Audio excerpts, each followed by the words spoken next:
How to become a chef after 30.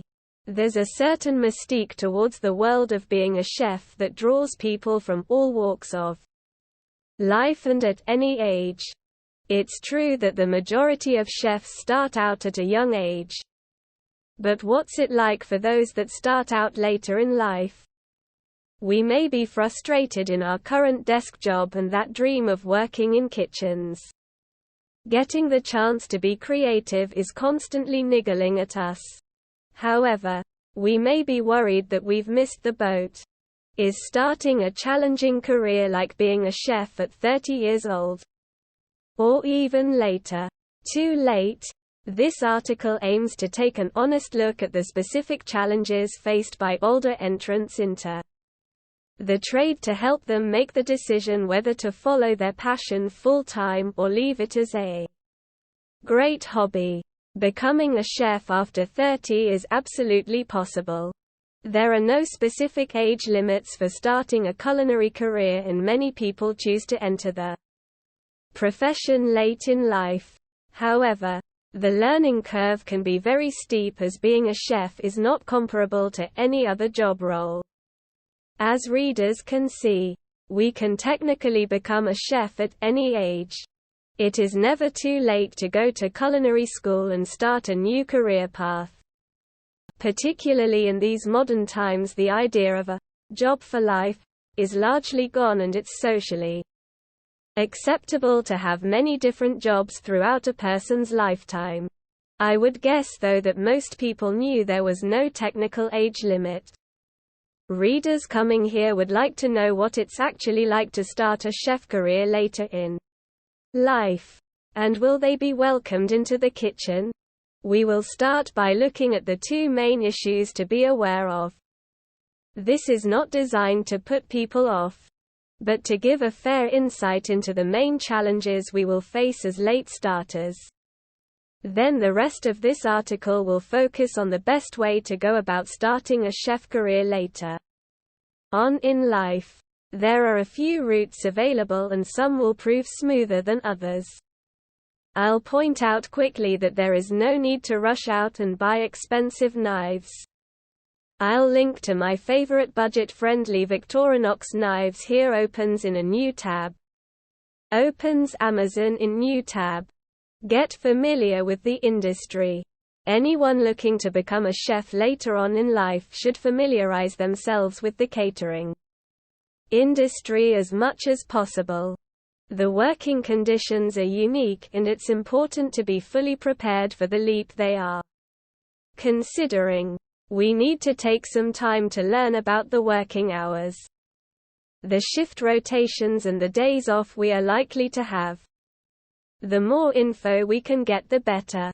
This site has lots of great info, and I always try to be as balanced as possible and present a fair, unbiased view.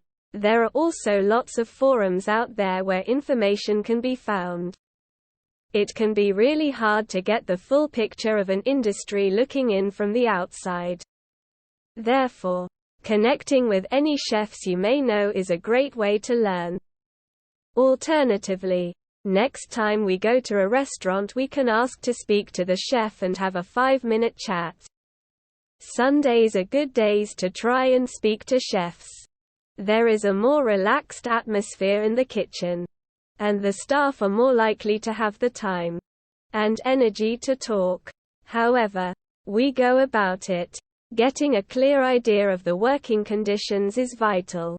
If we've had a normal job and are used to having weekends and evenings off, giving these up may present the biggest challenge. Working unsociable hours opens in a new tab. Is required by all chefs at all levels. It's not the kind of job where we put in loads of work for a few years and then reap the rewards later down the road. The long, unsociable hours are a constant throughout our careers. Attempting to have hobbies outside of work can be very difficult as a chef, mainly due to the fact we never know which days off we are going to have. Anyone considering a career should be aware that the football club they play for or that Sunday barbecue tradition with friends. We'll have to go. If the hours are not a problem, then what we get in return is a good group of work friends that we see on a regular basis outside of work. Finish a busy shift late on a Saturday. It's out for a few drinks with everyone. These long days lead us on to the next important point, which is physical stamina. Be physically fit. A chef needs to be physically fit due to the various demands of the job. They will often be on their feet for long hours in the day, and the alternating shift patterns can play havoc with sleep routines. Many people starting their catering careers will be younger. As many of us know, a huge advantage of youth is the boundless energy you seem to have. When I started working in kitchens at around 16, working long days and then seeing friends in the evenings was all part of the appeal. A kind of work hard, play hard mentality.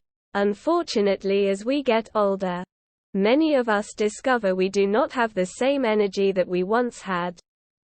I left the catering trade at 26 and was already beginning to find I didn't have the stamina to cope with the lifestyle that I used to. In my opinion, anyone starting a chef career later in life needs to be aware that they won't have the stamina to be able to burn the candle at both ends as their fellow commis chefs opens in a new tab. Whilst this may not be a problem for some, in other kitchens, it may place them on the fringes of the group, as they don't partake in as many after-work get-togethers, etc. On the other side of the argument, an advantage of being a late starter is that with some age comes experience. Far less time is spent worrying about every little detail and getting too worked up over work. This will be an advantage compared with other beginners who maybe take comments and bad days to heart. That's the main issues to be aware of. Now we can look at how to overcome some of these disadvantages. What type of restaurant kitchen is best for older chefs? Older chefs may find that starting their career in a smaller kitchen brigade is a lot more beneficial. Kitchens of 5 chefs or less will usually provide a lot more support to the newcomers, and there is less of a boisterous atmosphere.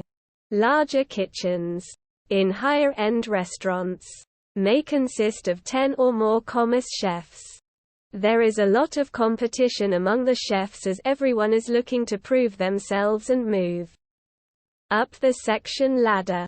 This competition can lead to an aggressive work environment that is probably best described as boisterous. An older chef is less likely to have the patience for this kind of horseplay. Smaller kitchens make it easier to be part of the whole team. The head chef opens in a new tab, is likely to have a lot more time to teach. New chefs are also given greater responsibility early on, as there are less higher qualified chefs to take all the best jobs. To illustrate my point, I once witnessed in a large kitchen a new commis chef take a whole morning picking stalks from spinach leaves. In a smaller kitchen, this type of work wouldn't get done, and therefore not given to a newcomer, as there simply isn't time. A commis is much more likely to be given responsibilities such as cooking during service, as they are more valuable in a smaller kitchen. The other advantage of a smaller brigade is that although you are the bottom-ranked chef, you are only the bottom of, say, 5 others. Being the lowest-ranked chef in a kitchen of 30 people can be rough. I'm not sure how many over 30s would have the patience for some of the tasks they will be given.